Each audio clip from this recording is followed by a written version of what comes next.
మల్లెపూలు యొక్క వాసన పీల్చటం ద్వారా ఆ పెట్టుకున్న వ్యక్తికి, ఆ చుట్టుపక్కల వ్యక్తికి, లేకపోతే దగ్గరుండే పిల్లలకు కానీ భర్తకు కానీ ఆ వాసన పీల్చటం ద్వారా ముక్కులో ఉండే ఆల్ఫాక్టరీ బల్బ్ ద్వారా ఆ మల్లెపూల వాసన, ఆ సిగ్నల్స్ వెళ్ళి మెదడులో ఎమిగ్డలా, హిపోకాంపస్ ఇట్లాంటి సెంటర్స్ని కాస్త అలజడిగా, హైపర్ యాక్టివ్గా, కాస్త ఓవర్గా పనిచేస్తున్న దాన్ని కామ్ డౌన్ చేయటానికి, ముఖ్యంగా ఆలోచనల ఊపు తగ్గి మనకి మెంటల్గా కాస్త ప్రశాంతంగా ఉండటానికి అద్భుతంగా ఉపయోగపడే మెకానిజం ఇందులో ఉంది.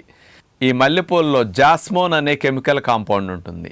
ఇదేం చేస్తుందో తెలుసండి, డోపమిన్ అనే హ్యాపీ హార్మోన్ని, సెరటోనిన్ అనే హ్యాపీ హార్మోన్ ప్రొడక్షన్ని వాసన పీల్చినప్పుడు ఇంటర్నల్గా పెంచుతుందంట.